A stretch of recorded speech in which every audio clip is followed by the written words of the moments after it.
Bismillahirrahmanirrahim. Assalamualaikum warahmatullahi wabarakatuh. Alhamdulillahi wa kafa. Wassalatu wassalamu ala rasulillahil mustafa wa ala alihi wa sahbihi wa man wafa wa ba'd. Saya ahbaballahi wa ahbaba rasulihi sallallahu alaihi wasallam. Usi nafsi wa iyyakum bitaqwallahi faqad fazal muttaqun fala tamutunna illa wa antum muslimun. Faqala ta'ala Ya ayyuhalladzina amanu taqullaha haqqa tuqatih wa la tamutunna illa wa antum muslimun. Saudara-saudariku, bersyukur pada Allah Subhanahu wa taala kita diberikan kekuatan dan kenikmatan untuk menyambungkan kembali pembelajaran kita. Semoga pembelajaran kita diridhai oleh Allah Subhanahu wa taala. Semoga hamba-hamba Allah yang berkehidupan sampai dengan detik ini dan belum beriman diberi kekuatan untuk bersyahadat sebelum wafat dan kembali kepada Allah Subhanahu wa taala. Pun demikian dengan para pelaku maksiat, semoga diberikan kelembutan hati untuk mau bertobat dan menata kehidupan lebih baik daripada hari-hari sebelum yang telah dilalui. Teman-teman sekalian, kita akan mencoba melanjutkan kajian kita di kesempatan ini masih pada pembahasan muqaddimah pra salat. Amalan-amalan yang dilakukan untuk mendukung kekhusyuan di dalam penunaian ibadah salat pada pokok bagian kedua dalam syariat Islam, yaitu pokok ibadah. Akidah telah kita tuntaskan, kemudian ibadah sekarang kita tengah kaji, lalu muamalah sebagai implementasi dari nilai-nilai kemuliaan ibadah, dan hiasan tertingginya berupa akhlakul karimah. Kita akan coba lanjutkan kajian kita setelah kita di pertemuan yang lalu menguraikan tentang hal-hal terkait dengan kiblat, baik definisinya, kemudian hikmahnya, caranya, dalilnya, juga keterkaitan dengan persiapan menjelang sholat. Saat ini kita akan mencoba membahas tentang korelasi posisi menghadap kiblat dengan berlangsungnya iqamah dalam pendekatan cara dan hikmah. Bismillahirrahmanirrahim. Makna dan hikmah iqamah. Di jumpa kita yang lalu telah diketahui bahwa setelah kita selesai berwudu, kemudian menghadap ke arah kiblat seperti disampaikan, posisi mengarah ke Ka'bah al-Musyarrafah, yaitu yang berada di area Al-Masjid Al-Haram, dan dipastikan kita bisa menghadapkan diri kita sepenuhnya. Karena itu ketika Allah Subhanahu wa taala menyampaikan kepada Rasulullah sallallahu alaihi wasallam, fawalli wajhaka syatral masjidil haram, maka mulai detik ini hadapkan dirimu dalam salat itu sepenuhnya, wajhaka sepenuhnya, ya, dengan keadaan berpasrah kepada Allah Subhanahu wa taala ke arah Masjid Al-Haram, tertuju ke satu titik Ka'bah Al-Musyarrafah. Maka dari itu dalam salah satu hadis doa istiftah dari 9 lafaz itu, ya, ada satu bimbingan yang dibacakan kepada kita, jalur sanadnya tersambung kepada sahabat Ali bin Abi Thalib karramahullahu wajhah, kepada Nabi sallallahu alaihi wasallam, dan tercantum dalam Sunan Abu Daud. Nabi menyampaikan, wajjahtu wajhiya lilladzi fataras samawati wal ard. Ya, pada saat ini aku hadapkan diriku sepenuhnya menaati perintah Allah Subhanahu wa taala yang mencipta semesta ini, langit dan bumi, seluruh semesta di alam ini. Jadi hikmah menghadap ke arah kiblat seperti saya terangkan bukan karena ingin mengkultuskan tempatnya, mengangkat lebih dari kemuliaannya. Kita tetap memuliakan tempat itu atas dasar perintah Allah Subhanahu wa taala. Jadi menghadap itu adalah gambaran, cerminan dari ketaatan kita pada perintah Allah. Kalau Allah perintahkan kemanapun kita menghadap, kita menghadap. Allah perintahkan kita dengan apapun, kita lakukan. Allah perintahkan untuk meninggalkan satu hal, kita tinggalkan. Jadi dengan kita menghadap saja itu sudah ada refleksi kepatuhan, ya, cerminan, pancaran kepatuhan kita kepada Allah. Jadi sudah siap kita untuk menerima segala perintah Allah Subhanahu wa taala, tunduk patuh sepenuhnya. Itulah makna kata wajjahtu, fawalli wajhaka. Jadi kalau sudah kita mengatakan wajjahtu atau kemudian perintahnya fawalli wajhak dan gambarannya adalah menghadap ke arah kiblat, ini menunjukkan kesan kepada kita bahwa kita sudah siap sepenuhnya untuk menjalankan ketaatan. Ya. Ya kan? Siap taat.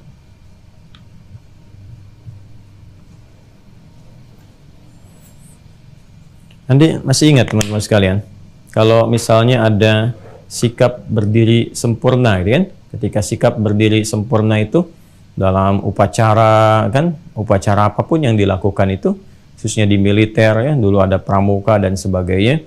Jadi kalau sudah posisi siap gerak, badan itu kan tegak kan, ya kan?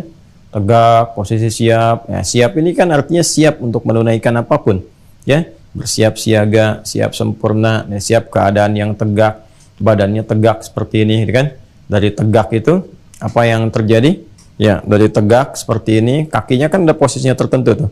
Ya, tidak terlalu lebar juga, tidak terlalu rapat juga, tapi tegak sempurna yang memungkinkan kita itu berada dalam kondisi yang seimbang. Nah, keadaan yang seimbang, yang tegak, yang siap mengerjakan apa yang diperintahkan, apakah lencang kanan, lencang kiri, itu kan? Hadap kanan, hadap kiri, maju dan seterusnya, lari-lari kecil, itu keadaan yang sempurna, tegak, siap, kan? Untuk mengerjakan sesuatu, itu disebut dengan qama yaqumu, ya, qiyaman.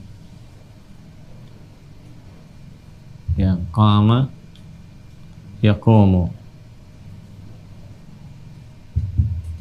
Dan qama yaqumu. Ya, posisi siap. Posisi siap, ini kan? Posisi siap untuk mengerjakan sesuatu dengan sempurna. Keadaan yang siap untuk mengerjakan sesuatu dengan sempurna, dengan siap, tegak, sempurna. Qama yaqumu, ya.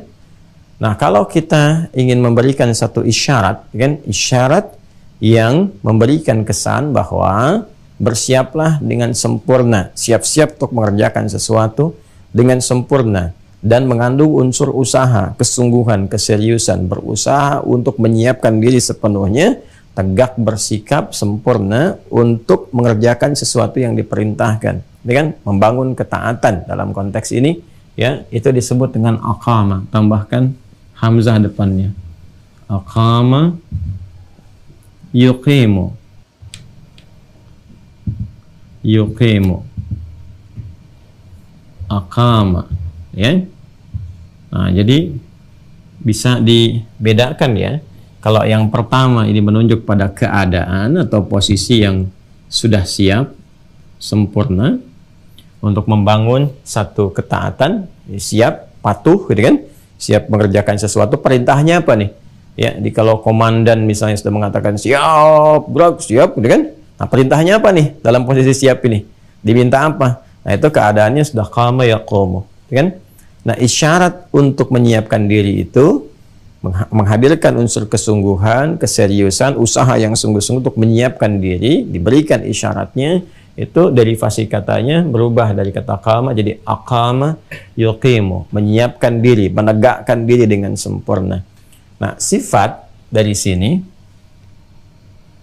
sifat karakter yang memberikan isyarat untuk bersiap menegakkan diri, mengerjakan sesuatu, menerima apapun yang diperintahkan, diinstruksikan, ya, itu sifatnya, keadaannya, isyaratnya disebut dengan iqamah. Iqamah. Iqamah. Ini kata kerjanya, ya kan? Ini kata bendanya, ini verbnya, fi'ilnya, aqama yuqimu, ini nounnya, ya, isimnya.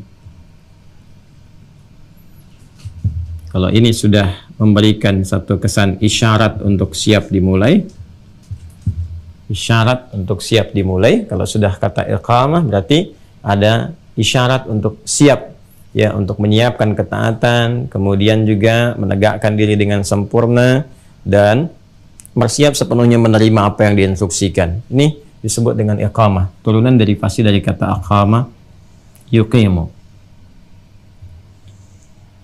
Baik ya, pelan-pelan. Kalau kita kemudian mendengar itu, iqamah, kemudian diisyaratkan, disiapkan, nah maka kita pun secara pribadi sudah harus menyiapkan dirinya, keadaan kita siap itu, nah ini disebut dengan qama yaqumu. Orangnya disebut dengan qaimun. Ya. Qaim. Posisinya disebut dengan qiyam. Qiyam. Qiyam. Pelan-pelan ya. Nah, karena itu orang-orang yang sudah siap sempurna menerima apapun yang diinstruksikan kepadanya, kondisi keadaan fisiknya sempurna, tegak, keadaan hatinya siap menerima apapun yang diberikan, cawan hatinya itu siap dikasih apa aja, diinstruksikan, siap dikerjakan. Ya kan? Pikirannya siap merekonstruksi semua yang diperintahkan itu untuk dieksekusi, diberikan petunjuk kepada semua bagian tubuh untuk dijalankan. Ya, itu alhamdulillah. Nah, itu bersin. Mukallah. Mukallah jami'an. Ya. Nah, itu kondisi tadi yang sebelum bersin itu yang saya sampaikan, itu disebut dengan qaim, qaimun, qama yaqumu, gitu kan? Itu qaim, orangnya qaimun. Ya. Kalau dikaitkan dengan salat, ya, qaimun yang siap posisi menerima perintah apapun untuk menunaikan salat, ya. Nah, ini qaimun yusalli. Qaimun yusalli. Nah, dia posisi siap untuk menerima apapun yang diperintahkan, ya, demi memulai sholat. Ya, yusalli itu kan bisa akan, bisa sedang, terus berlangsung sampai selesai. Ya, jadi kalau ada kata qaimun yusalli dalam Al-Quran, itu punya 3 maknanya. Satu, makna pertama, saat akan memulai apapun yang diperintahkan, siap dikerjakan, ya kan? Siap. Kemudian bisa makna yang kedua, berlangsung, sedang sholat, ya, sedang sholat. Jadi membawa kesiapan itu terus berlangsung saat sedang sholat. Seperti akan memulai siap diperintahkan, saat sholat pun diperintahkan ruku, dia ruku. Diperintahkan sujud, dia sujud. Itu maksudnya kesiapan itu dibawa dalam semua proses sholat. Sampai yang ketiga berakhirnya, sampai ujung sholatnya. Jadi posisi ini, ya, qama, yaqumu, qaim, itu kan, qaim, itu dibawa dari awal mula sampai sedang sholat, sampai akan berakhir sholat. Jadi memberikan kesan kepada kita, turunan kata-kata ini bahwa dalam sholat itu kita harus memiliki kesiapan penuh untuk menerima instruksi apapun yang siap dikerjakan. Baca ini, baca. Lakukan ini, lakukan. Jangan ketika diperintahkan membaca, lisannya baca, pikiran kemana-mana. Jangan ketika diperintahkan yang lain ruku, ini masih berdiri, gitu kan? Nah, jadi ini kondisinya, ini mahal sekali. Kelihatan sederhana tapi mahal. Kalau kita turunkan, teman-teman sekalian, ini misalnya di antara kata-kata ini di dalam Al-Quran yang memberikan langsung isyarat diksi yang berlangsung atau terhubung pada perintah Allah langsung atau keterangan dari Allah langsung. Misal, kata-kata qaimun yusalli misalnya ditemukan di Quran surah ketiga Ali Imran di ayat 39. Ini tentang kisah Nabi Zakaria alaihissalam.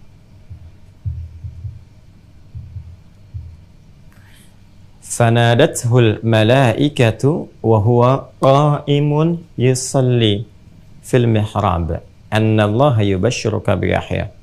Hati-hati ya. Ini materinya terlihat ringan, terlihat seperti biasa, tapi dampaknya sangat besar. Ternyata keadaan ini itu adalah support awal menuju kehusyuan yang diantara dampak pertamanya adalah mempercepat terkabulnya doa. Jadi sikap kita yang siap sepenuhnya menerima segala instruksi, perintah yang Allah berikan dengan segala bentuk ketaatan, siap taat, sami'na wa ata'na, siap patuh, diperintahkan ruku, ruku, perintahkan sujud, sujud, diperintahkan takbir, takbir. Sikap ini kesungguhan, keseriusan dalam membangun ketaatan kepada Allah yang diwujudkan dalam bentuk diksi tadi, itu dampak pertamanya bisa mempercepat terkabulnya doa. Karena itu ketika Nabi Zakaria alaihissalam memohon kepada Allah, bahkan pada hal yang diduga mustahil dalam pandangan manusia, secara klinis, secara medis, ini nggak memungkinkan. Ya, seorang perempuan, mohon maaf, divonis secara klinis, medis, monofos dan mandul untuk memiliki keturunan, itu hal yang mustahil menurut pandangan manusia. Tapi bagi Allah tidak ada batas dalam pemberian. Dan menariknya, ketika hamba bersungguh-sungguh membangun ketaatan, ketawakalan, kepasrahan, memohon kepada Allah, dan siap taat dengan sempurna, melakukan apapun yang Allah perintahkan, maka feedback yang diberikan, perhatikan balasannya. Allah bahkan mengabulkan apa yang menurut manusia itu mustahil terjadi sepanjang hamba itu membutuhkannya. Maka ketika beliau menunaikan salat, Nabi Zakaria alaihissalam memohon kepada Allah dengan sikap ini, doanya baru disampaikan kepada Allah, sikapnya baru dibangun di awal-awal berdiri dalam salat, kan? Sikapnya baru dibangun, berdoa kepada Allah, seketika dikabulkan, belum menunggu salatnya selesai. Ya, di ayat 38 itu kan doanya. Hunalika da'a Zakaria rabbah qala rabbi habli min ladunka dzurriyyatan thayyibah innaka sami'ud du'a. Itu dipanjatkan dengan sikap ini, qa'imun yusalli fil mihrab.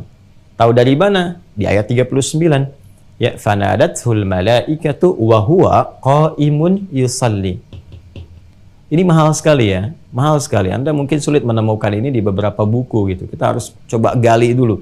Karena itu fokus betul-betul pada ini dan nanti praktekkan. Ya, setiap di kesempatan salat.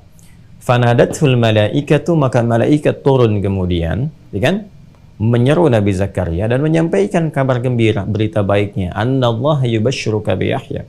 Allah kasih kabar gembira, kamu akan punya anak, gitu kan? Bahkan namanya diberikan oleh Allah langsung, Yahya. Apresiasi tertinggi, namanya pun Allah berikan. Yang mustahil menurut manusia, lahir dari rahim seorang perempuan yang divonis secara klinis dan medis nggak mungkin memiliki keturunan. Kata Allah, tidak ada yang tidak mungkin, tidak ada yang mustahil. Allah memberi tanpa batas. Yahya hidup dan hidup dia. Kapan itu terjadi? Wa huwa qa'imun yusalli. Fanadathul malaikatu wa huwa qa'imun yusalli. Jadi sikap ketaatan ini, kesungguhan, keseriusan yang dibawa dalam menunaikan salat, sikap taat. Ini manfaat pertamanya, feedback pertamanya, kan? Ini bisa mempercepat terkabulnya doa.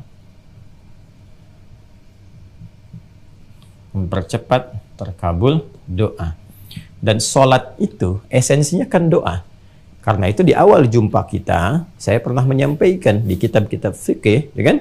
Sholat itu dimaknai dengan doa. As-sholatu loghatan ad-doa. Sholat menurut bahasa itu adalah doa. Tapi kenapa diksinya dipilih kata sholat tidak langsung dengan kata doa? Untuk memberikan kesan konektivitas yang kuat, ketersambungan kepada Allah. Jadi kalau doanya ingin dikabul, sambungkan sepenuhnya dari kita. Nah, sikap membangun ketersambungan itu, konektivitas itu, sehingga terdapat silah hubungan kuat kita, terkoneksikan kita dengan Allah. Lain rasanya kan, ada feel kita. Ya, kita merasakan, punya rasa, ada feeling kita. Jadi begitu kita bermohon, ada getaran dalam jiwa kita itu. Beda ke suara lain. Ke dalam getaran ke jiwa itu menggerakkan suasana batin kita, fisik kita, ya kan? Untuk terkoneksikan dengan baik. Nah, keadaan itulah yang awalnya dibangun dengan sifat ini. Ya, turunan qama yaqumu. Karena itu kata-kata qama ini dan turunannya ketika mula dipraktekkan itu seringkali mengawali awal-awal fase menuju sholat. Bahkan dalam wudhu, seperti pernah kita bahas di Quran surah yang kelima itu, Al-Ma'idah, di ayat yang ke-6, Ya ayyuhalladzina amanu idza qumtum ilas sholah. Kan ini qumtum itu dari sini, dari fasenya. Ya, qama kalau diteruskan fi'il madhinya kan ya qama, ya kan? Kemudian qama untuk dua orang, qamat untuk dia, tapi untuk Anda kumta. Saya kumtu, kita kumna, kalian kumtum. Nabi ketika mengajari Khalad bin Rafi Az-Zuraiqi, Nabi katakan, idza kumta ila shalah. Kalau kamu ingin menyiapkan diri bersikap sempurna dalam salat, kerjakan seperti ini, seperti ini, seperti ini. Posisinya sendiri, posisinya, ini kan orangnya kan, posisinya sendiri yang sudah siap, tegak, sempurna, baik, itu disebut dengan ini, qiyam. Ya, ini ditemukan contohnya di Quran surah ke-4 An-Nisa ayat 103. Fa idza qadaytumus salata fadhkurullaha qiyaman wa qu'udan wa 'ala junubikum. Jika Anda telah tuntas mengerjakan salat, maka berzikirlah kepada Allah Subhanahu wa taala. Ya, makna zikir itu banyak, kalimat thayyibah, dan diantaranya sholat. Ada sholat setelah sholat, kan? Bukankah setelah sholat fardu juga sholat sunnah, kan? Nah, ini menunjukkan semua sifat zikir kalau dilakukan dengan berdiri. Jadi, tetap zikir apapun jenisnya, apalagi dengan menggunakan sholat, posisinya menggunakan kata qiyam, sikap taat, sikap patuh. Ya, jadi kalau kita posisi berdiri, sedang berdiri, dibawa ke suasana sholat, kan di antara makna zikir puncaknya kan salat, wa aqimis salata lidzikri. Demikian di Quran surah ke-20 Taha Ayat 14 itu, dan tunaikan salat sebagai zikir kepadaku, kata Allah Subhanahu wa ta'ala. Nah, posisi ini diberikan diksinya ditegaskan dengan kata qiyam. Artinya, kalau kita mau salat, mau melakukan puncak zikir kita kepada Allah, harus dibangun kesiapan kita, siap untuk taat. Ya, jangan sampai pekerjaannya seperti zikir, tapi hatinya tidak terkondisikan siap untuk menaati. Lisannya tidak siap, pikirannya tidak siap. Isyarat untuk menyiapkan semua ini supaya betul-betul posisinya bagus, kemudian keadaan kita juga konsisten. Nah, isyaratnya ke sini turunan katanya. Aqama yuqimu. Kalau kita turunkan dengan pendekatan kata kerjanya, ini verbnya, aqama yuqimu misalnya, karena ini mengandung makna keberlangsungan, ya, sedang, akan, dan berlangsung terus. Kita ambil contoh misalnya langsung ke bentuk mudhari'nya yang ini. Mudhari' kan sudah mengandung 3 makna secara langsung, present, continuous, and future, kan? Sedang dilakukan, saat sedang dilakukan, berkelanjutan sampai dengan mau selesai. Yuqimu, dia berusaha dengan sempurna, membangun sikap taat, berusaha dengan sempurna, sikap tegak, ya, yang bukan sekedar berdiri tegak, tidak. Kalau Anda baca terjemahan kata-kata ini, mungkin Anda akan dapati pemaknaan berdiri tegak, sehingga sering diartikan secara singkat dengan menegakkan sholat. Ya, maksud menegakkan itu artinya sikap sempurna yang tegak, yang pemaknaannya adalah kesiapan untuk menaati apa yang diperintahkan. Ya, karena dari makna sikap sempurna itu dalam dunia kehidupan pun kan, ya, artinya kesiapan untuk menerima apapun yang diinstruksikan. Jadi sebetulnya hikmah dari sikap itu adalah ini, kesiapan untuk menaati, siap taat itu. Ya, jadi bukan hanya digambarkan secara fisikal, ya, bukan hanya jasmani, tapi rohaninya, akalaninya siap menerima apapun. Ini mau diperintahkan apa sekarang, kan? Nah, ini isyaratnya dalam bentuk kata kerja menggunakan derivasi kata aqama yuqimu. Kalau banyak yang menunaikannya, tinggal kita tambahkan un di belakangnya. Ini kan yuqimu kan? Tambah un aja di ujungnya. Ya, kalau ditambah un jadi yuqimun. Yuqimun. Nah, ini kan? Yuqimun. Nah, kalau kita temukan kata yuqimun, kan? Atau bahkan diperintahkan, ya, supaya nggak tanya-tanya lagi. Ini udah perintahkan langsung. Kalau komandan kan siap, siap kan? Nah, kalau ini kata-katanya langsung menggunakan bentuk perintah. Aqim, bentuk tunggalnya aqim. Aqama yuqimu aqim. Yo, aqim. Atau bentuk jamak. Kalau jamak kan tinggal tambah. Nah, ini bedanya. Kalau ini mudhari waw dan nun. Kalau ini tinggal tambah waw dan alif. Bentuk perintah untuk membedakan antara ini bentuk mudhari, ya kan, dengan bentuk perintah. Ya, aqimu, ada iya-nya di sini. Nah, waw dan alif, aqimu. Contoh yang yuqimun misalnya Al-Baqarah yang ayat 3 itu, alladzina yu'minuna bil ghaib wa yuqimunas shalah. Kan? Wa yuqimunas shalah. Nah, ini yang Quran surah kedua Al-Baqarah ayat yang ketiga. Nah, jadi kalau ada redaksi yuqimunas shalah, ya itu bukan sekedar salat, tapi salat yang dipersiapkan dari awalnya, ya, kesiapan sepenuhnya untuk menaati apapun yang diperintahkan dalam salat. Kesiapan paripurna dari segi jasmaninya, berdiri tegak sempurna, kemudian juga rohaninya, menyiapkan keadaan diri, membawa kepada suasana untuk menerima apapun yang diperintahkan. Lalu akal kita pun, pikiran kita menyiapkan diri untuk menerjemahkan apapun yang diperintahkan, sehingga membawa resapan yang dalam ke dalam hati. Ini yuqimun. Perintahnya aqimu, wa aqimus shalah, wa atuz zakah, wa raka'u ma'ar raki'in. Ini misalnya di Quran surah kedua Al-Baqarah ayat 43. Untuk memudahkan saja saya dekatkan, ya. Ini gambarannya. Nah, kalau kita mau tarik ini ke dalam bentuk langsung isyarat yang disampaikan, kata-katanya, maka rubah ke kata benda. Kalau ini kan menunjukkan pekerjaan. Kalau kita ingin menurunkan satu isyaratnya, langsung kalau ada kata ini isyaratnya, ini langsung ya menunjuk kepada isyarat kesiapannya. Nah, ini bisa diucapkan, dilafazkan oleh satu sosok tertentu untuk memberikan isyarat, ya, untuk memberikan kesan bahwa ini sudah dimulai nih kesiapan kita. Ayo siap, tegakkan. Siapkan keadaan fisik yang tegak, sempurna, keadaan jiwa yang siap sempurna, keadaan akal, pikiran yang siap sempurna. Maka rubah bentuk kata kerja ke dalam bentuk kata benda, noun. Ya. Noun, isim. Ya kan? Dari turunan kata kerjanya aqama, yuqimu, iqamah. Nah, dari sini kita temukan kata iqamah. Iqamah. Ya kan? Nah, seringkali orang-orang kita di Indonesia pada umumnya itu kan senang menyingkat, ya kan? Ya, Adi, di, ya kan? Hasan, san, ya, Dewi, wi, gitu kan? Nina, na, dan seterusnya, ya. Maka seringkali disingkat iqamat, ya, atau iqamah, disingkat dengan qomat, ya kan? Ya, kalau mat aja kan nanti takut tertukar dengan mamat atau rahmat, ya kan? Makanya disingkatnya dari sini qamat. Ini singkat jadi qamat.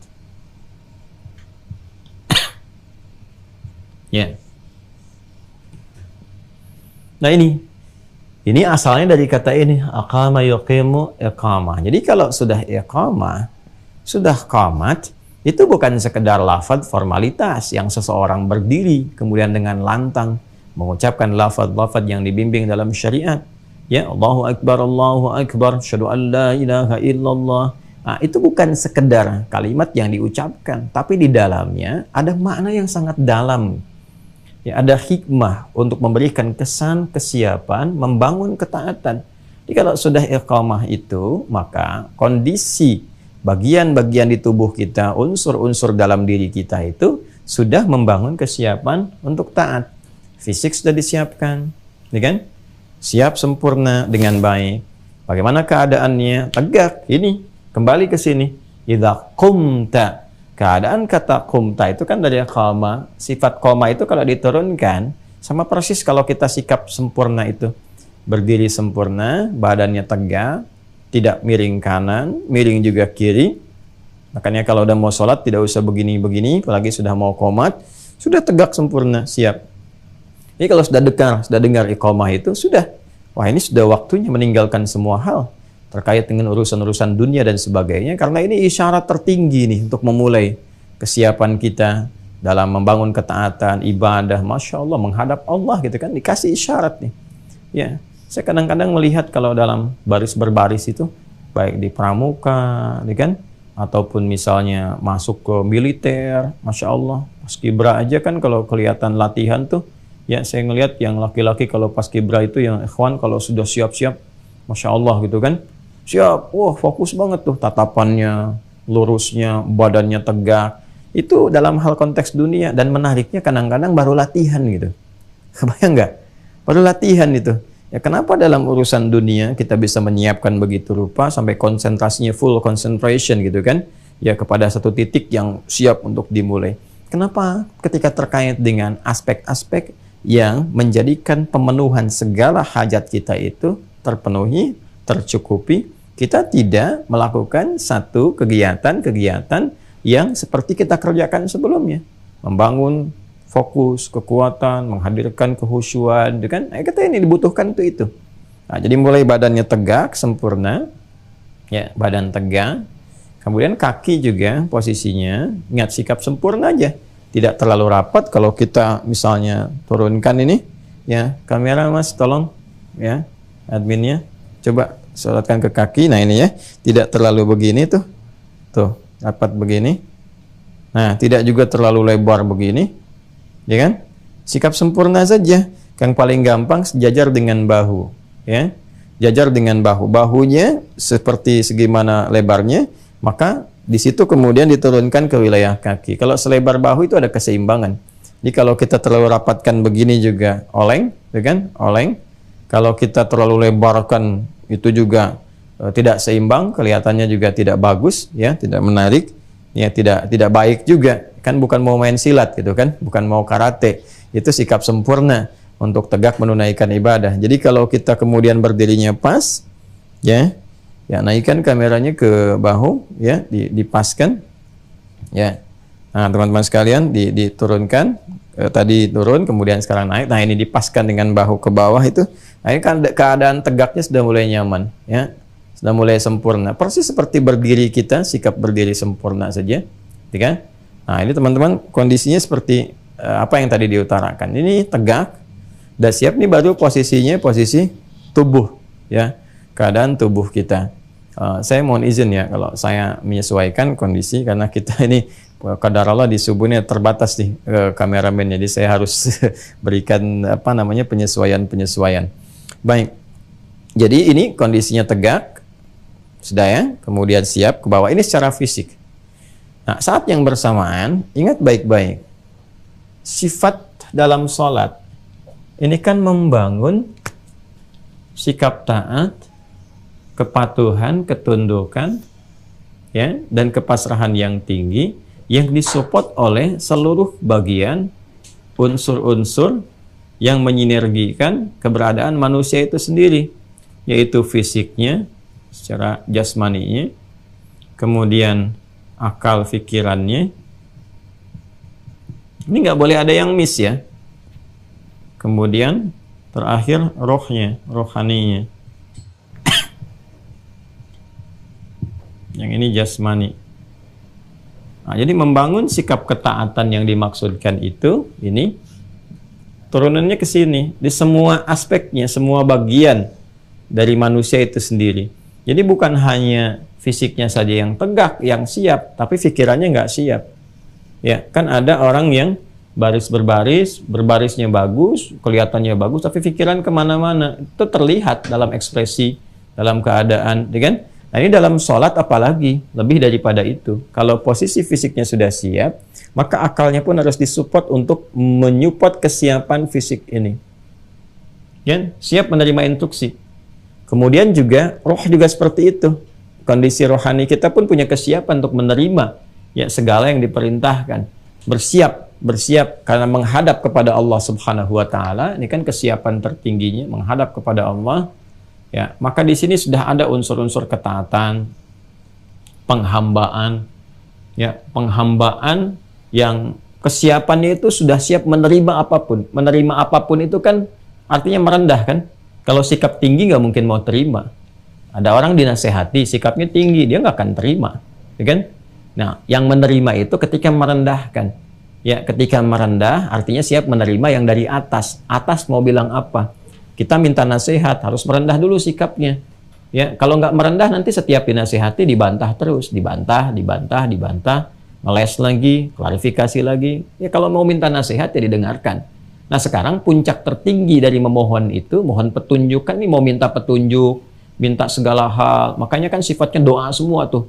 Minta diampuni, minta dikasihi, minta disayangi, minta dilindungi. Berarti kan harus ada puncak ketundukan, puncak penghambaan, puncak kerendahan.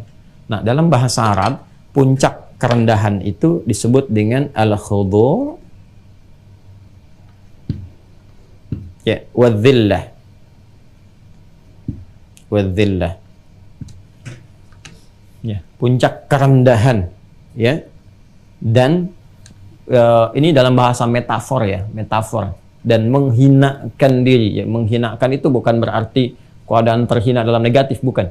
Tapi menggambarkan satu bentuk metafor, majas, yang merendahkan serendah-rendahnya. Ya, kita ingin menerima sesuatu, kita coba merendahkan diri dulu, ya.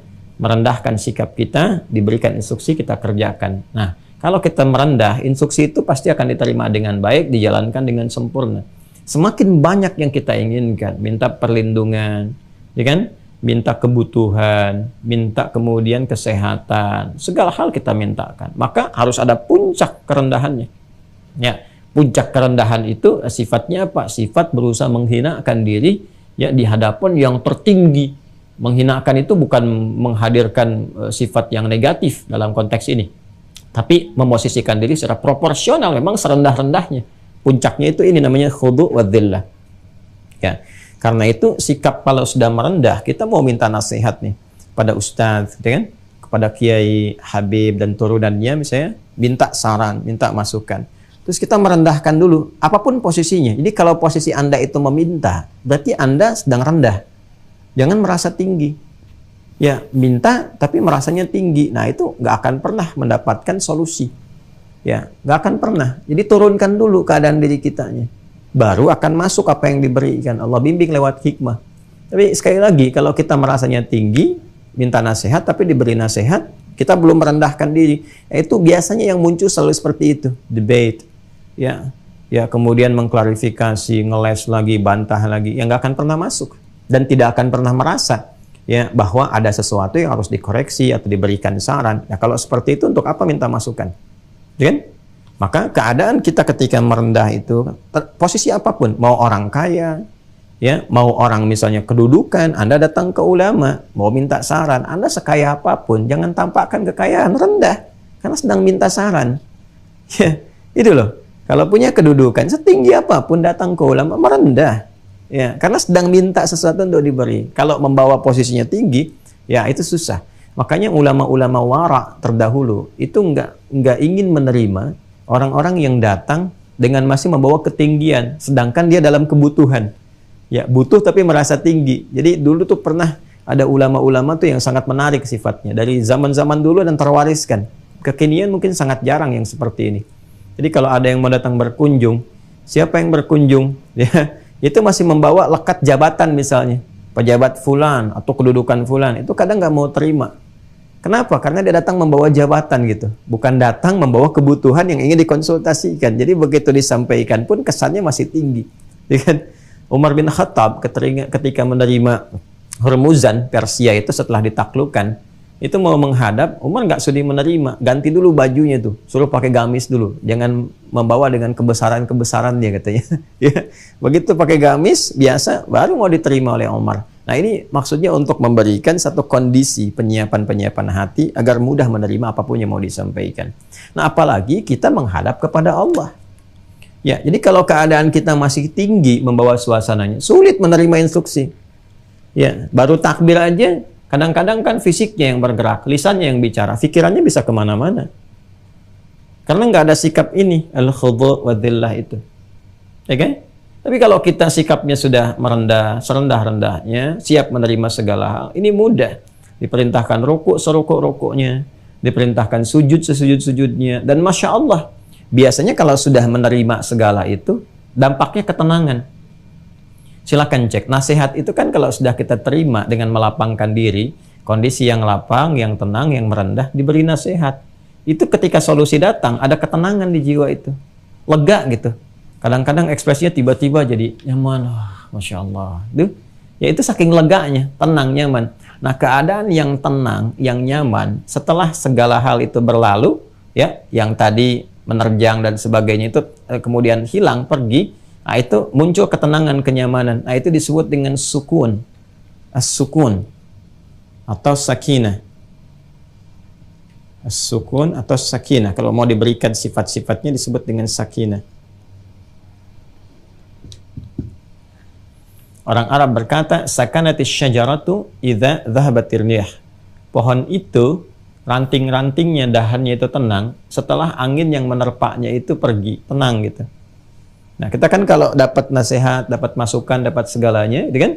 Nah, seakan-akan persoalan-persoalan itu, walaupun solusinya belum dilakukan pada saat itu, baru dapat saran, seakan-akan pergi kan, hilang kan persoalan itu. Ada ketenangan sementara yang datang gitu. Dan nanti siap dieksekusi. Nah, itu keadaannya disebut dengan sakinah, sifat-sifatnya. Ya, akumulasinya disebut dengan keadaan sukun namanya. Gitu. Jelas ya? Di rumah tangga itu ada sakinah. Ya, kenapa disebut sakinah bukan tumakninah? Karena sakinah yang dimaksud itu ketenangan setelah berbagai persoalan-persoalan yang ada itu ya bisa diatasi, sehingga dengan diatasi itu meningkat kualitas hidup, ketenangan datang, hikmah tiba. Ya, jadi ketawa daripada akhirnya yang tadinya cemberut, sama-sama cemberut jadi pada ketawa. Nah, itulah sakinah. Makanya seninya ada di situ. Ya, samara itu ada seninya tersendiri, ada ilmunya juga. Jadi kalau kita paham dengan ilmu sakinah aja, insya Allah berbagai konflik baik kecil atau besar itu bisa dikelola, dimanage dengan baik. Bukan nggak ada masalah, tapi masalah itu menjadi seni untuk melahirkan satu ketenangan dan kebahagiaan. Catat tuh, bikin status. Ya. Nah ini, perpaduan antara sifat khudu, dhillah yang melahirkan sukun atau sakinah. Ini kalau digabungkan disebut khusyuk namanya. Khusyuk. Nah, kalau Anda lihat ta'lim kami yang 3 hari ke belakang ya, yang kita sampaikan live itu tentang khusyuk, memaknai khusyuk. Nah, ini kita uraikan dengan sepenuhnya makna-makna ini. Khusyuk. Ya kan? Nah, jadi pengantar kepada khusyuk ini adalah gabungan dari 3 sifat ini. Al-khudu, ya, sifat merendah, yang menunjukkan ini kesiapan untuk menaati, bukan merendah dalam pengertian negatif, tapi maknanya seperti yang tadi saya uraikan, merendahkan keadaan diri kita untuk siap menerima dari yang tinggi. Karena yang memberikan yang maha tinggi, maka merendahnya serendah-rendahnya, zillah ini. Ya, serendah-rendahnya kita itu, ya, dalam metafornya menghinakan diri kita di hadapan, maksudnya ke bawah yang paling rendah sekalipun. Karena yang memberikannya yang maha tinggi. Ya, kalau yang biasa tinggi aja kan kita mencoba menundukkan. Nah, ini yang maha tinggi ya, rendahkan serendah-rendahnya. Makanya nanti ada sikap yang paling rendah ketika kita menghadap dalam sholat. Untuk menerima segala anugerah dari yang paling tinggi. Jadi semakin kita rendah, semakin diberikan banyak. Ya, itulah dia. Ya, makanya ketika kita berada dalam posisi yang serendah-rendahnya, mintanya paling banyak. Serendah-rendahnya itu saat sujud. Sujud itu kan merendahkan yang paling terhormat, yang melekat pada diri kita. Di kepala ini kan yang paling terhormat nih. Kepala ini paling terhormat. Ya. Makanya kan kalau orang sudah mencoreng wajahku, nah itu mencoreng wajahku kan metafor. Artinya sudah mulai menghinakan kehormatan, ya, meruntuhkan kehormatan. Nah, ini bagian simbol kehormatan kita itu yang dibawa dalam kehidupan, direndahkan serendah-rendahnya dalam sujud itu. Direndahkan. Ya, makanya ketika posisi yang terendah itu kita lakukan sebagai penghormatan, penghambaan kepada yang maha tinggi, maka apa feedback yang didapatkan? Curahan rahmat itu mengalir, melimpah. Saat itulah posisi terbaik untuk banyak meminta. Itu hikmahnya kenapa dalam sujud itu kita dianjurkan oleh Nabi banyak meminta. Ya, innama aqrabal 'abdi min rabbih wa wasajidun fa akthiru ad-du'a. Keadaan terdekat antara seorang hamba, disebutkannya hamba, ya, dengan Rabbnya saat dia merendah serendah-rendahnya, maka perbanyak doa pada saat itu. Ini mahal sekali teman-teman. Itu hikmah tertingginya. Ya, di keadaan kita yang melapangkan diri dengan merendahkan serendah-rendahnya, sehingga dengan itu curahan limpahan rahmat mengalir deras. Ini posisi dzillah ini. Pada saat itulah lahir ketenangan. Coba deh Anda kalau menikmati sujud itu, begitu nikmat kan tenang. Nggak terasa lama sujud itu. Ya, nanti kita akan temukan hadis-hadisnya saat sampai. Sabar, kita baru mau iqomat, belum nyampe sujud. Gitu ya. Nah, nanti akan terasa tuh semuanya itu, apalagi kalau dipraktekkan. Makanya jangan heran kalau kita temukan referensi-referensi yang mengabarkan bahwa Nabi itu rukuknya hampir sama dengan berdirinya. Itu berdiri aja kalau 5 juz 4 halaman. Ya, rekor yang Nabi pernah isyaratkan dalam hadis-hadis yang sampai kepada kita, pernah kan 1 rakaat itu sampai An-Nisa ayat 176 itu, artinya kurang lebih 5 juz 4 halaman kan berdirinya. Nah, itu disebutkan panjang lama rukunya sama dengan lama berdirinya, kebayang. Ya, tapi kalau mendapatkan ini nggak terukur. Ya, Ashabul Kahf itu kan saking tenangnya tidur 309 tahun gitu. Itu Masya Allah. Ya, orang kan kalau dalam keadaan tenang tidur deep sleep itu 5 menit pun kan serasa lama gitu. Ya, nah ini gambarannya ini. Ini mahal sekali nih untuk mendapatkan keadaan ini. Nah, kita dilatih. Jadi isyarat awal membangun sikap-sikap ini itu dari iqamat. Ya, karena itu iqamat itu diiringi dengan panduan-panduan untuk bersikap semacam ini. Ya, yang menghadirkan sikap sempurna yang melahirkan khusyuk. Jadi khusyuk itu ya bukan diartikan dengan fokus. Ya, kalau fokus barangkali akan sulit, sangat sulit menemukan orang fokusnya dalam sholat. Ya, tapi khusyuk itu gambaran ini, ketaatan, gambaran kepatuhan, ketundukan, ya, sikap merendah, gambaran ini. Nah, tingkat terendah dalam khusyuk itu sholat, tingkat terendahnya. Makanya ada orang yang ulama yang menafsirkan ya dengan sholat saja dia sudah khusyuk, tapi khusyuk tingkat paling rendah yang diekspresikan dengan gambaran-gambaran atau perilaku-perilaku dirinya. Jadi kalau sudah mau sujud kan sebetulnya sudah pengantar kepada khusyuk. Makanya tingkat terendah khusyuk itu ya orang sudah mau sholat ya sudah mau khusyuk. Sudah khusyuk tapi tingkat yang paling rendahnya. Ya, karena kenapa? Karena dia sudah mau sujud. Ya, setan itu kan kalau kita baca di hadis Al-Bukhari, setan itu paling histeris. Histeris kalau ngelihat ada hamba, anak cucu Adam, dia bisa sujud. Ya, langsung dia berkata teriak-teriak gitu. Ya, alhamdulillah kita tidak melihat tuh. Kalau lihat kan nggak jadi sholat tuh. Ya, dia langsung pergi berteriak, wailuli, wailu, celaka aku katanya kan. Ya, umir ibnu Adam liyasjud fayasjud, indama umirtu lisujudi fala asjud. Ya kan? Celaka aku. Bahasanya kurang lebih demikian di hadis itu. Anak Adam diperintahkan sujud, dia sujud. Aku dulu diperintahkan sujud, aku nggak sujud. Tuh, menyesal tuh selalu belakangan gitu. Tapi ya karena menyesalnya itu masih diliputi kesombongan, dia nggak mau tobat juga. Tuh, dengerin setan tuh. Setan kan denger ini sekarang tuh. Ya, saya ceramah itu dengar itu. Ya, padahal kan setan itu dia sudah menyesal tapi nggak tobat karena sombong. Ini saya ceramah begini aja tetap setannya masih menggoda juga karena sombong. Gitu, sombong. Jadi hati-hati, sombong itu jangan dipelihara. Ya, dipakai saja sama setan, sama iblis, itu tetap gitu kan. Tidak bisa menghadirkan suasana taubat. Padahal tahu Allah Maha Kasih, Maha Rahman, Maha Rahim, Maha Tawwab, penerima taubat, tapi nggak mau taubat. Nah, ini persoalannya, ya. Betapa banyak Rasul sudah mulai banyak diutus, nabi-nabi juga sudah ada, para ulama, bahkan sekarang banyak para mubaligh gitu kan sudah ceramah, tapi itu nggak membuat setan untuk taubat sekalipun kepada Allah. Jadi cukuplah setan aja yang sombong, ya nggak usah ikut-ikutan. Jadi kita justru dibangun satu sikap yang oleh Allah mesti ada sifat kontra dengan setan, ya kan? Setan itu tidak pernah kenal benar, selalu salah dan tidak mau taubat. Malaikat selalu benar, tidak pernah kenal salah. Ya, manusia itu berpotensi salah tapi bertobat. Itu bedanya dengan setan. Ya, jadi kalau setan salah nggak mau taubat, kalau manusia salah dan bertobat. Jadi kalau ada manusia yang melakukan salah dan nggak pernah mau taubat, itu patut diduga dirinya dikuasai oleh setan. Ya, patut diduga dirinya dikuasai oleh setan. Segera bebaskan diri dari itu semua. Ya kan? Nah, ini teman-teman sekalian gambarannya. Ini membangun sikap-sikap demikian nih, sikap khusyuk itu, kepatuhan. Ini tingkat terendahnya masih mau sholat. Alhamdulillah, ada anak, ya suami, istri, kerabat masih sholat. Alhamdulillah, sudah ada bekal. Alhamdulillah, sudah ada bekal awal. Tinggal meningkatkan kualitas kekhusyuan itu menjadi lebih baik supaya feedbacknya dapat nih. Mempercepat doa, tanha 'anil fahsya'i wal munkar, ketenangan dalam jiwa. Nah, itu berbagai hal yang kita butuhkan dalam menjalani roda kehidupan. Ini jalannya. Ya. Nah, ini teman-teman sekalian, ini gambaran yang kita bisa hadirkan sehingga membangun sifat awal pengantar pada khusyuk.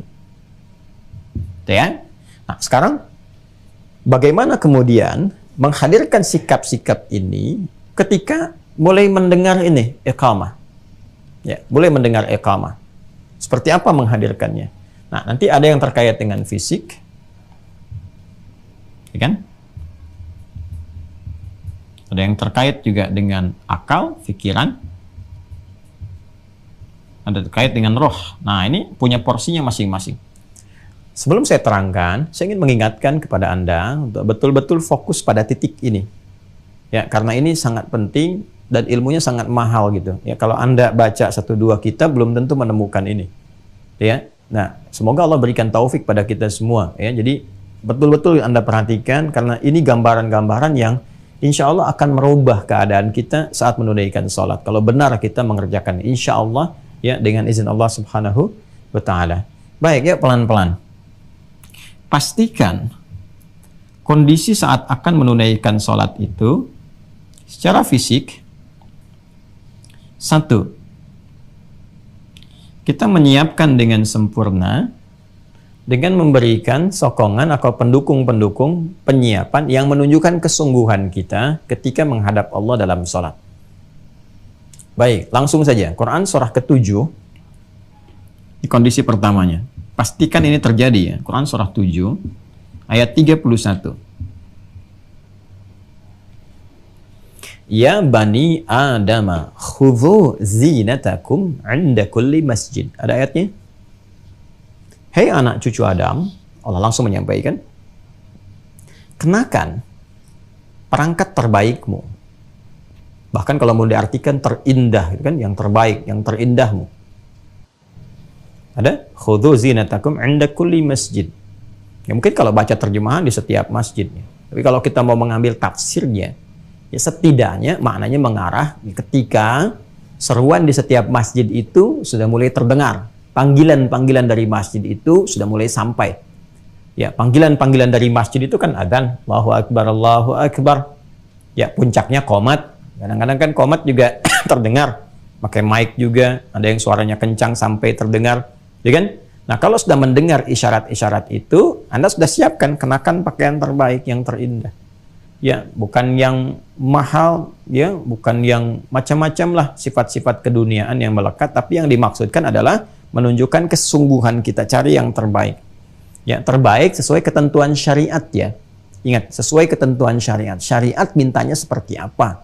Ya, jangan Anda mau sholat misalnya pakai kebaya yang yang belum tentu keadaan kebayanya nggak sesuai dengan keperluan-keperluan dalam sholat.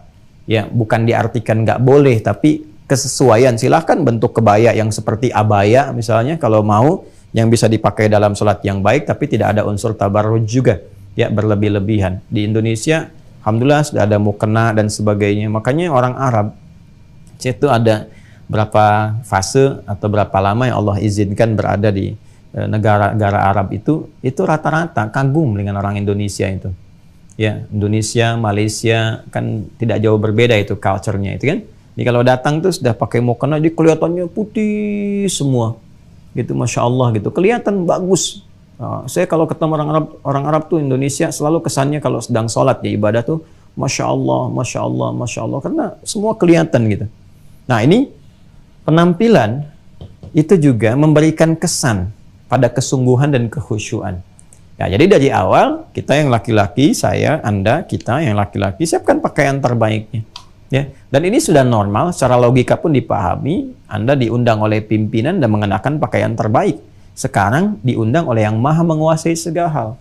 Ya, raja di raja, dari segalanya, Malik Yaumiddin, jangankan alam semesta, semua sampai kehidupan berlangsung, berakhir, kembali lagi, suasana akhirat, Allah yang menguasainya. Maka mengenakan perangkat terbaik, pakaian, mengenakan perangkat-perangkat yang menunjukkan, mensupport pada kebaikan dan kesungguhan itu pengantar awal pada kekhusyuan. Ya, kalau tidak percaya silahkan saja rasakan. Ada aura yang berbeda gitu kan. Ya, ada rasa yang tidak sama ketika sholat hanya menggunakan perangkat-perangkat sekadarnya. Taruhlah ada yang menggunakan kaos saja, hanya sekedar yang penting nutup aurat gitu kan. Itu udah kelihatan kalau sudah ada kata-kata begitu, pakai rasanya lain kok saat dipakai sholat itu. Ya, atau Anda mengenakan mukena misalnya yang ya taruhlah sudah tidak dicuci berapa lama waktu dan sebagainya, walaupun tidak terlihat ada najis dan seterusnya, tapi ketika digunakan beda kan kalau mengenakan pakaian yang bersih, yang rapih, laki-laki gunakan wewangian yang sewajarnya dan seterusnya, itu rasanya beda, sensasinya tidak sama. Dan itu pengantar kepada kekhusyuan. Ya, makanya semakin tinggi kualitas sholat yang ditunaikan, seperti Jumat misalnya, itu kan beda tuh. Ya, perintah-perintah yang mengiringinya. Bahkan Nabi katakan mandi dulu, kan seperti mandinya engkau janabah, pakai kemudian pakaian terbaik, pakai wewangian. Lain, ambil saf pertama, keadaannya akan nikmat itu. Beda dengan nunggu-nunggu khatib naik ke atas mimbar, dengan terpaksa jalan berkeringat, pakaian masih melekat, yang pakai kaos dan macam-macam. Suasana khutbahnya juga terasanya beda. Penerimaannya tuh iya aja, iya tuh ngangguk gini sambil matanya merem, iya aja, ya. Tapi tidak merasakan kenikmatan khusyuk dan sebagainya. Ya, tahu-tahu udah mau qomat berdiri kan, dan tidak siap sholatnya udah mulai kesemutan gitu. Nah ini gambaran yang saya tampilkan satu, sikap fisik untuk penyiapannya itu ini. Pertama ini, kenakan pakaian perangkat terbaik, menunjukkan kesungguhan, ya. Dan yang kedua, ini.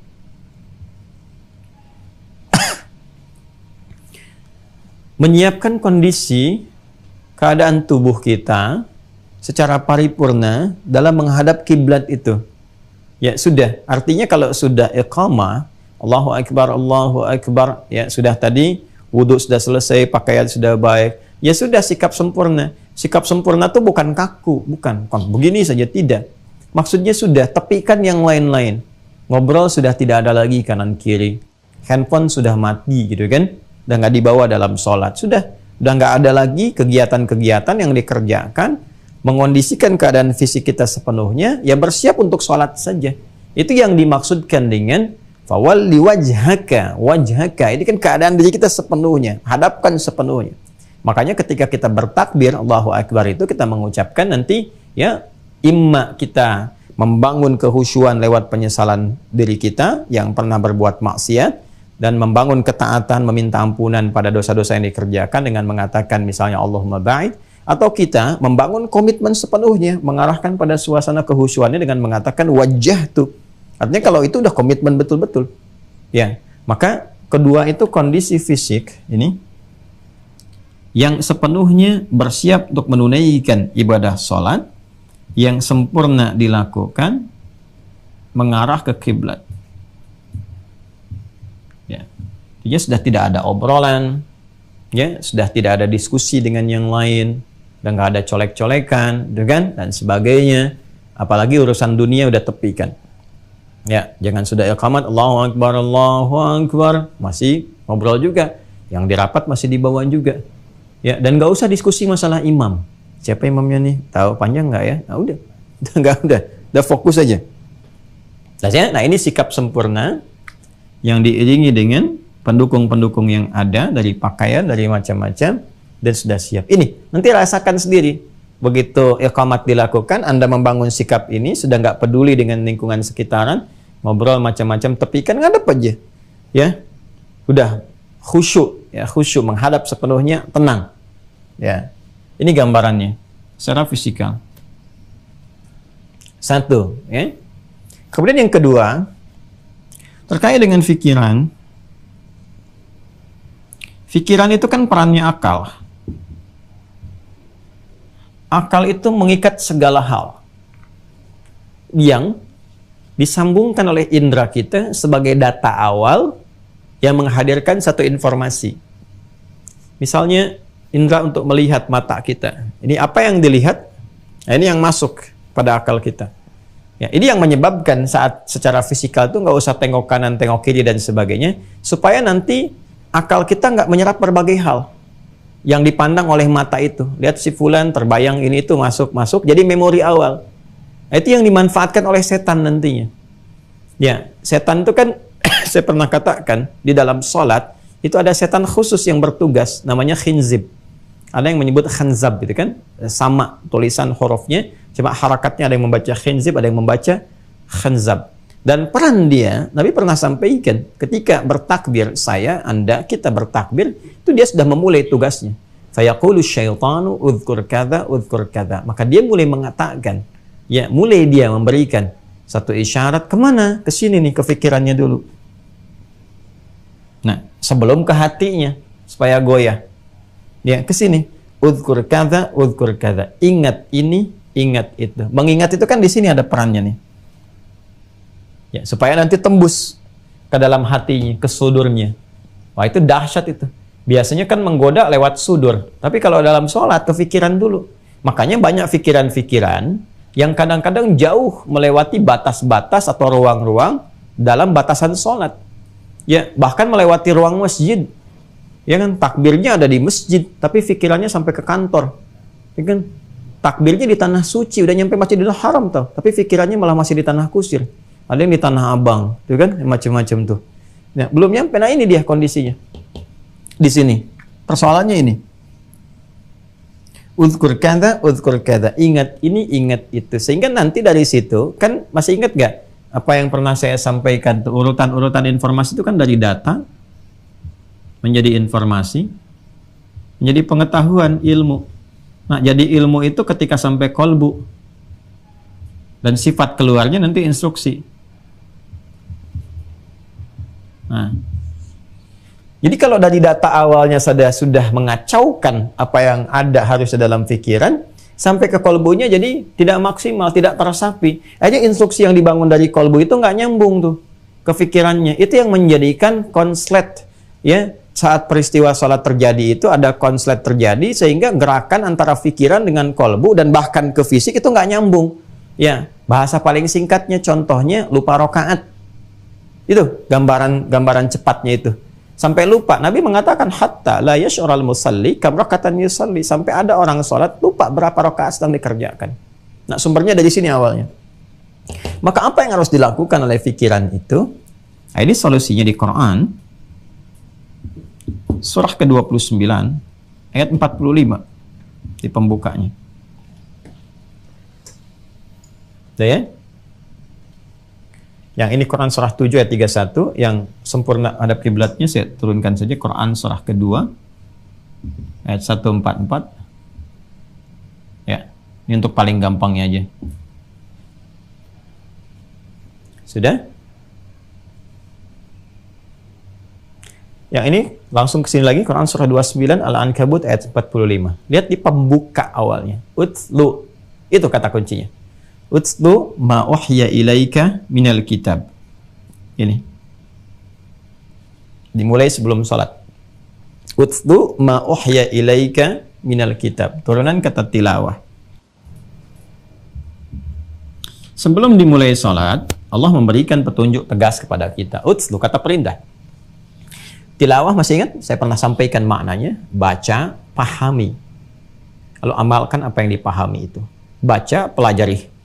Pahami. Nah, semua hal terkait sholat, idealnya untuk mengondisikan pikiran kita itu baik dan bisa mengiringi keadaan sholat, sehingga bisa mensupport pada kehusuan, idealnya kita mengerti apa yang dibaca dan dilakukan dalam sholat. Sebelum sholat dikerjakan, idealnya kita mempelajari dulu. Kalau sekedar untuk menggugurkan formalitas kewajiban yang melekat dan mengantarkan pada tingkatan khusyuk yang paling rendah, yaitu sekedar sholat ditunaikan, tuntas, selesai, nggak ada masalah, babnya bukan ini.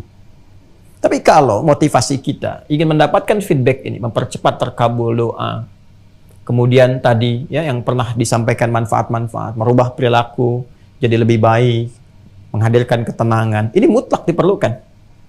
Ya, jadi apa yang harus dilakukan? Harus dilakukan adalah kita mempelajari dulu, memahami.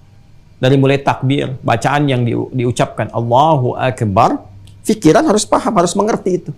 Ya, nanti fungsinya apa? Akan mengiringi kegiatan fisik. Jadi begitu fisik itu mengatakan Allahu Akbar, lisan mengatakan Allahu Akbar, pikiran mengiringi dengan menerjemahkan. Sehingga ikut di pemaknaan itu. Allahu Akbar, pikirannya langsung menerjemahkan Allah Maha Besar. Ketika pikiran menerjemahkan, konektivitas ini akan ke hati, nyambung ke rohnya. Roh ada di kalbu, roh merasakan. Ya, roh yang meresapi.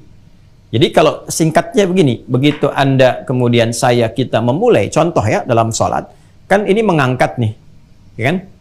Allahu Akbar, gitu kan? Nah ini kalau nanti kita masuk ke makna-makna, ya asrarus salat, ya terus makna-makna gerakan dan bacaan sholat, hikmahnya itu apa? Saya ambil cepat saja ya, misal, ambil gerakan pertama. Ini mengangkat ini ya. Ya, mengangkat seperti ini bukan sekedar mengangkat, tapi hikmahnya nanti menunjukkan kepasrahan, ketawakalan kepada Allah, kesiapan kita menghadap dengan sempurna, sekaligus menepikan semua yang tidak terkait dengan sholat ke belakang, buang urusan dunia ke belakang. Ya, persoalan terbesar yang mengganggu kekhusyuan itu adalah ketika orang sholat, dunia masih di bawah. Maka buang semua urusan dunia ke belakang. Pasrahkan, hadapkan diri kita sepenuhnya untuk membangun ketaatan kepada Allah. Angkat lisan mengucapkan Allahu Akbar, pikiran menerjemahkan Allah Maha Besar, hati meresap. Ya Allah, aku mengikrarkan Engkau yang Maha Besar, yang Maha Agung. Ya kan? Sedangkan aku bahkan sebelum sholat, kadang-kadang membawa kebesaran dalam diriku, merasa lebih hebat di samping orang lain, merasa lebih tinggi dibandingkan dengan teman, ya, merasa lebih mulia dibandingkan dengan pasangan dan sebagainya. Lalu kita bertobat di situ. Makanya kalau pengantar awalnya sudah begini, ya, step berikutnya itu lebih khusyuk. Ketika Anda mengucapkan doa iftitah setelah takbir dengan suasana seperti ini, merasakan berbuat salah, gitu kan? Mengakui banyak kekurangan, katanya mengatakan Allah Maha Besar, tapi masih merasa besar dalam kehidupan. Sadar kita, karena sudah masuk ke hati, ada kesadaran dalam jiwa. Maka keluarlah selanjutnya, Allahumma ba'id baini wa baina khatayaya, kalimat taubat. Wajjahtu wajhiya lilladzi fataras samawati wal ard, kalimat kepasrahan. Itu kalau kalimat ini diawali dengan sifat-sifat keadaan tadi, kekhusyuan yang sudah hadir, itu beda rasanya. Beda. Itulah tilawah. Nah, inilah pentingnya kita mengaji. Kan? Jadi, kalau sholat seperti biasa, iya betul gugur kewajiban. Tidak ada masalah, sah sholatnya. Sepanjang rukun terpenuhi. Syarat dikerjakan. Rukun dan syarat terpenuhi, sah sholat, selesai. Tapi kalau kita ingin melangkah kepada hal yang baru, yang menghadirkan semua manfaat-manfaat yang dijanjikan, maka ini mesti terpenuhi. Ya. Baik ya.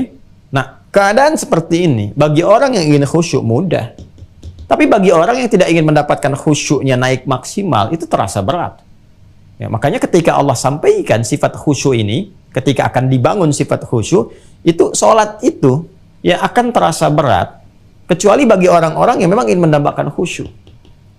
Tapi kalau sekedar hanya sholat biasa, untuk sholat saja, ini sempurna, selesai. Rukun dan syarat, tuntas.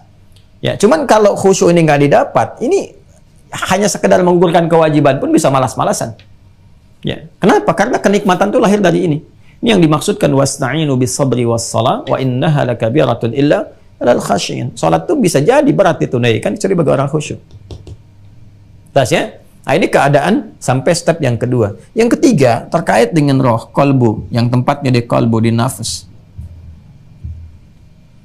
Di kolbu itu kan puncak segala rasa. Ya, perasaan, tenang, gelisah, cinta, suka, duka, adanya dalam jiwa. Bawaan dari perasaan kita, dari rasa ini. Ya. Karena itu bahasa kolbu beda dengan bahasa akal.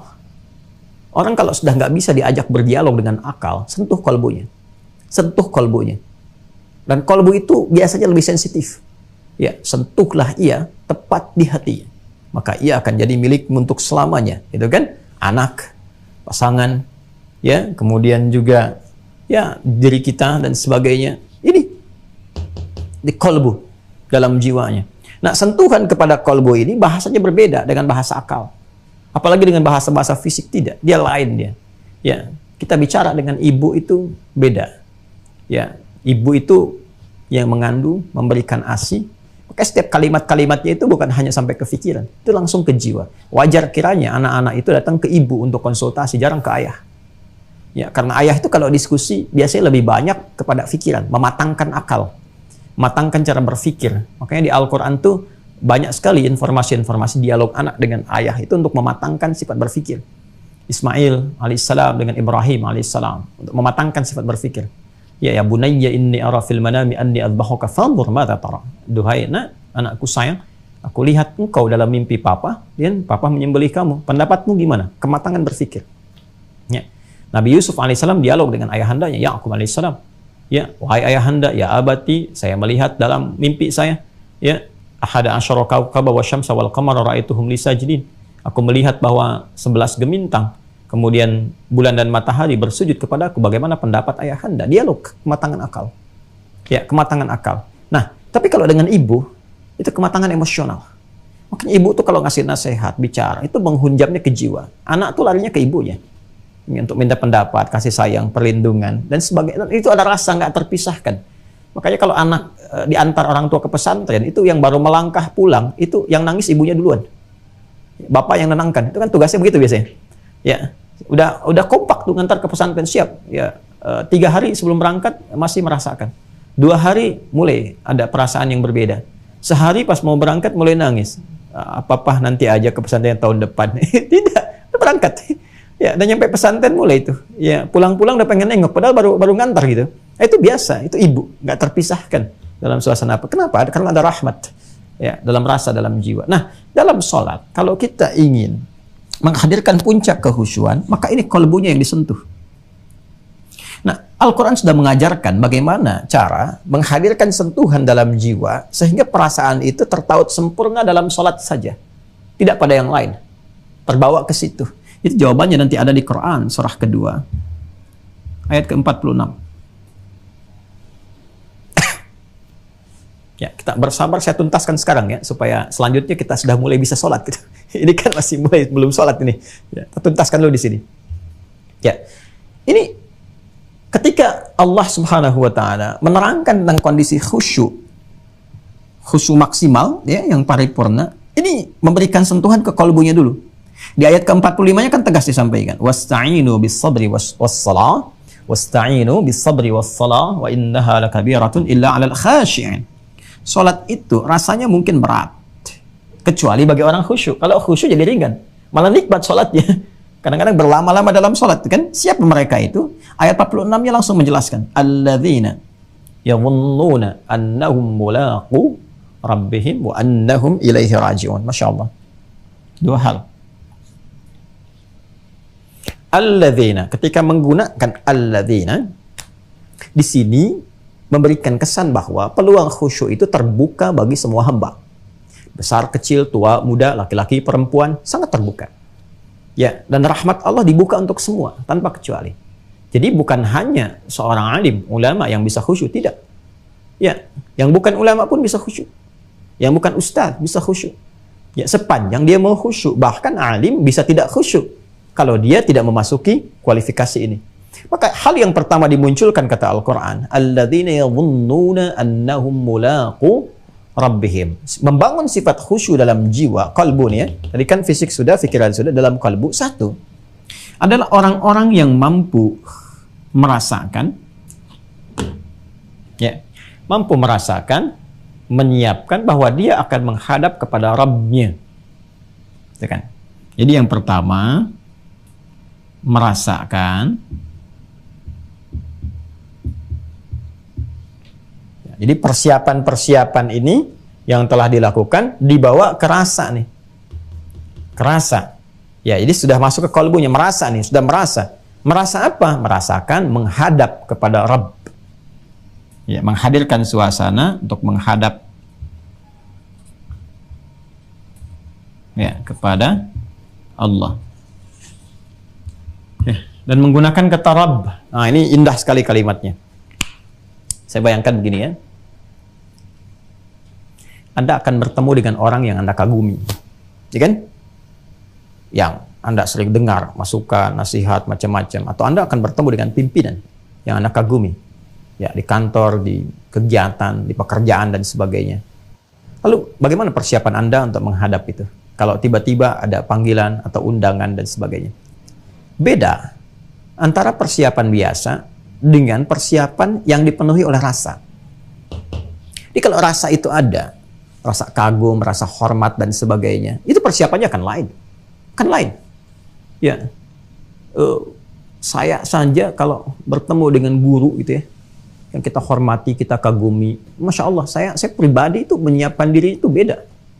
Ya, pakai pakaian tuh yang bukan hanya yang baik, tapi saya cari yang paling halal yang saya dapatkan, insya Allah halal gitu yang kita dapatkan. Tapi kita cari yang kayaknya yang perjuangannya itu paling baik, yang paling istimewa, paling bagus, dengan suasana yang baik. Kenapa? Saya mau menghadap guru saya. Jadi, pimpinan juga kalau ada di pekerjaan, institusi dan sebagainya, mau menghadap itu kan beda rasanya. Kalau ada rasa kagum, ya apalagi hormat yang kita tahu ini akan memberikan arahan dan sebagainya dari pimpinan itu, maka cara menghadapnya akan lain. Nah, ini Allah segalanya, maha segalanya. Allah maha segalanya. Dan diksi yang digunakan menggunakan kata Rabb. Rabb. Ya, Rabb.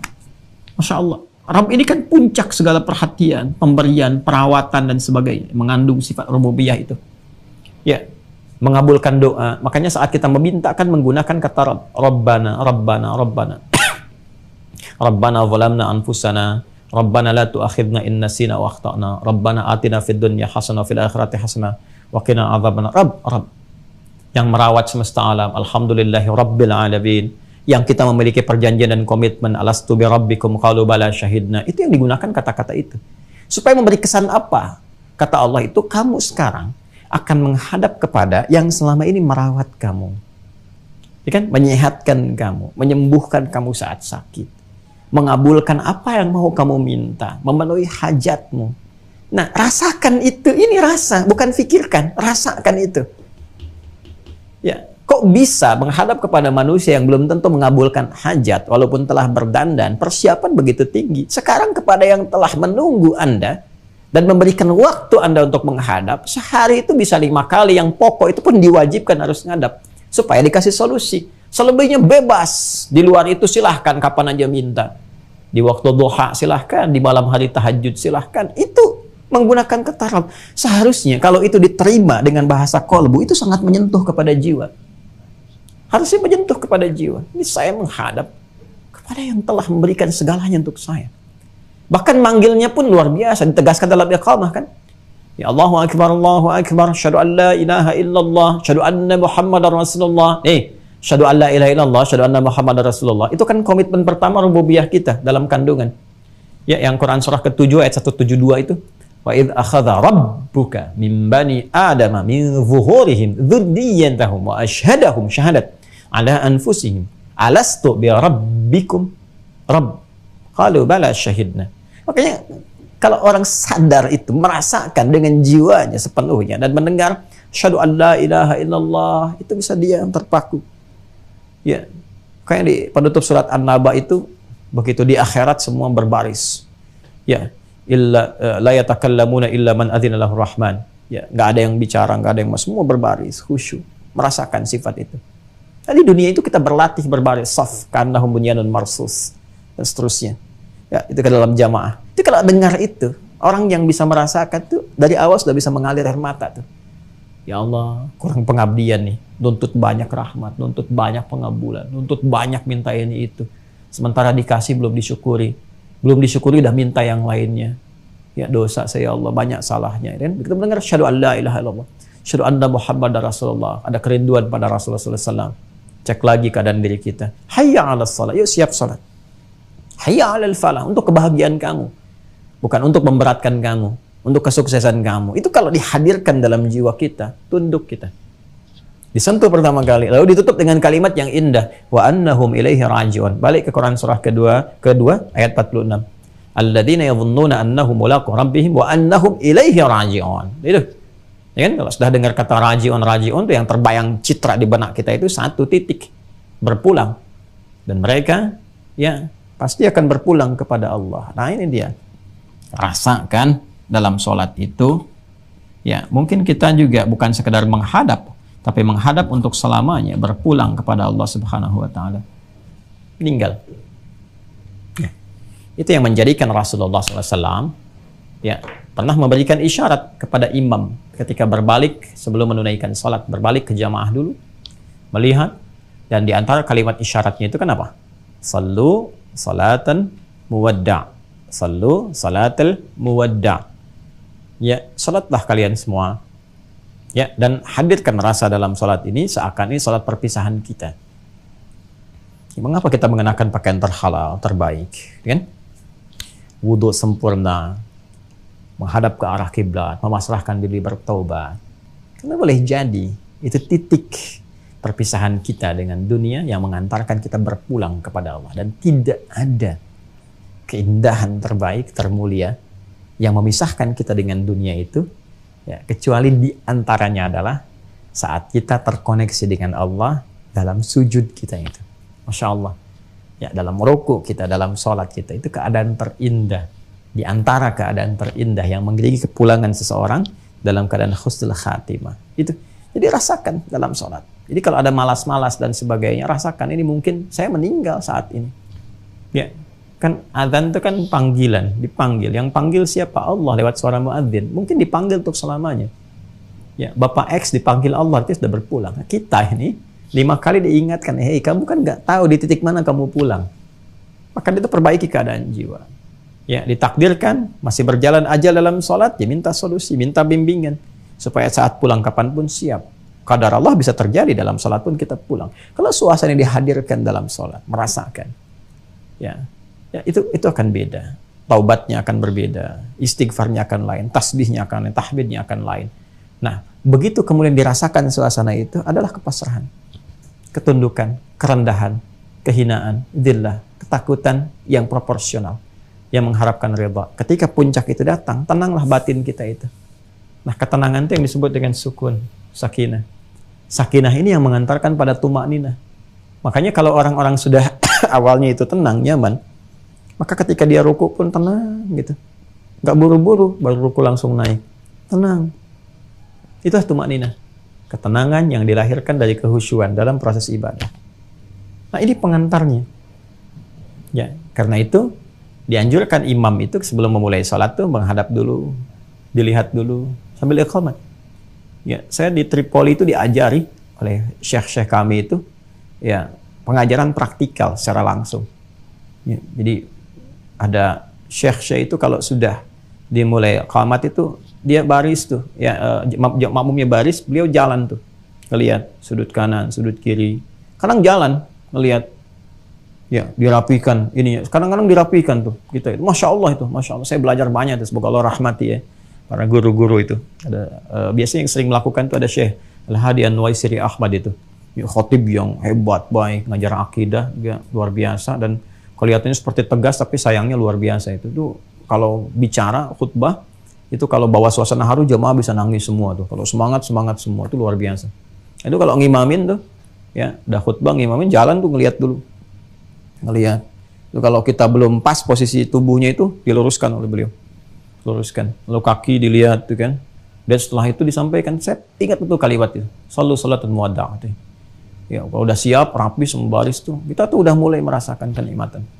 Ya, walaupun mungkin bacaannya seperti biasa, nggak ada lagu-lagu yang mungkin dapatkan seperti sekarang yang baik, terdengarnya bagus gitu ya. Itu biasa tapi terasa gitu kenikmatan dalam sholatnya itu. Kadang udah mengalir air mata, kadang nangis dan sebagainya. Terbawa suasananya. Karena di awal udah disiapkan. Ya, udah disiapkan. Nah, ini kenikmatan dalam sholat yang sangat luar biasa. Apalagi dapat suara imam yang bagus, kan? Baik dan sebagainya. Ini luar biasa. Nah, ini yang dimaksudkan teman-teman sekalian. Inilah hikmahnya iqamah. Maknanya. Dan korelasinya dengan kehusyuan.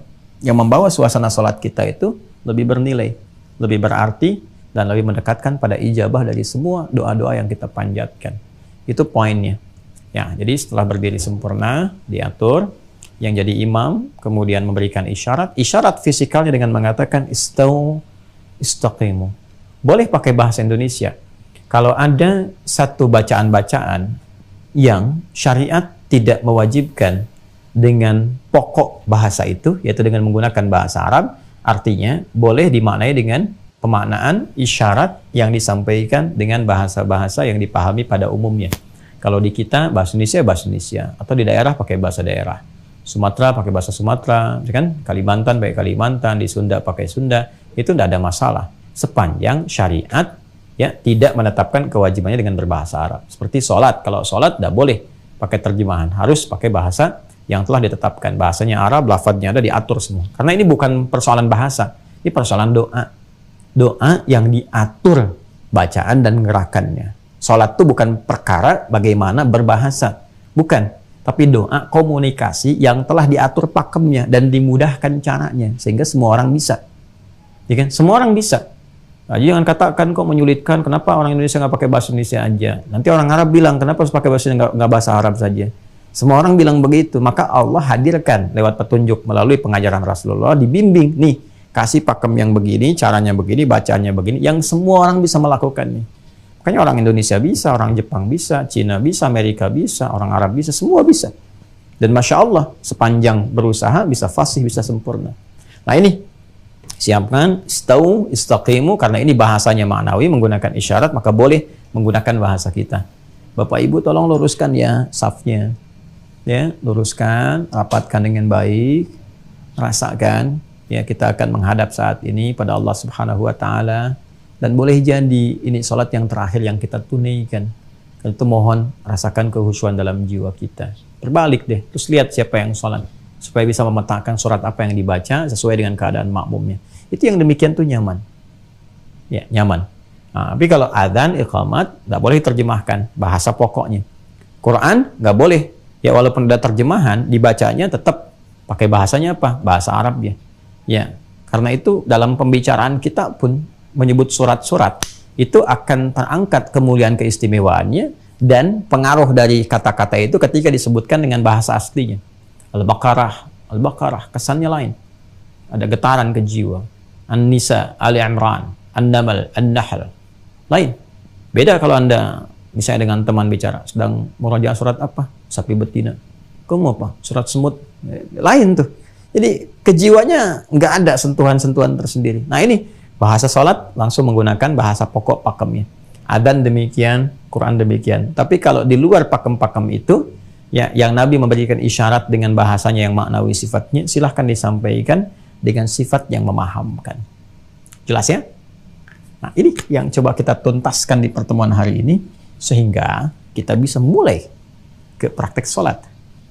Nah, inilah teman-teman kurang lebih 5-6 episode muqaddimah pengantar sholat yang saya harus memaksa diri untuk menyampaikan supaya memberikan pengantar pada suasana berbeda saat menunaikan sholat.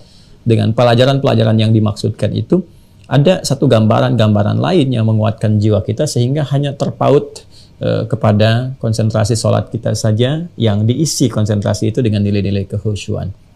Saya kira itu yang bisa diuraikan di kesempatan kali ini. Semoga Allah Subhanahu wa Ta'ala mengampuni kita semua. Saya sekali lagi minta maaf hal-hal yang menyinggung, hal-hal yang tidak tepat yang disampaikan, kata-kata yang mungkin diterima kurang bijak. Tapi sepanjang apa yang saya rasakan, semua insya Allah ditujukan untuk perbaikan. Tidak ada penekanan-penekanan tertentu untuk merendahkan atau juga hal-hal yang negatif. Semua niat-niat yang kami tujukan dirasakan sepenuhnya, dirasa untuk berusaha memperbaiki. Kalau caranya kurang tepat, mohon dimaafkan. Ya kalau tidak berkenan, mohon juga dilapangkan. Dan semua kita pada akhirnya akan kembali kepada Allah yang Maha menentukan. Allahumma taqabbal minna innaka antas sami'ul alim wa tub 'alaina innaka antat tawwabur rahim. Allahumma tubna ilaika ya Allah, tubna ilaika taubatan anta ta'lamu juhdana ya arhamar rahimin fit taubati anta ta'lamu sirrana ya Allah ya arhamar rahimin wa ilaniyatina wa alaniyatana ya rabbal alamin. Rabbana atina fid dunya hasanah wa fil akhirati hasanah wa qina adzabannar. Allahumma barik lana ya Allah fi kulli umurina wa fi amrina wa fi kulli ashhurina wa shuhurina wa ayyamina. Barik lana fi Rajab hadha ya Allah wa barik lana fi Sya'ban alladhi ya arhamar rahimin. Allahumma barik lana fi Ramadanina wa balighna Ramadanina ya arhamar rahimin bi rahmatika wa ridhaka ya rabbal alamin. Wa sallallahu ala sayyidina Muhammad wa ala alihi wa sahbihi ajma'in.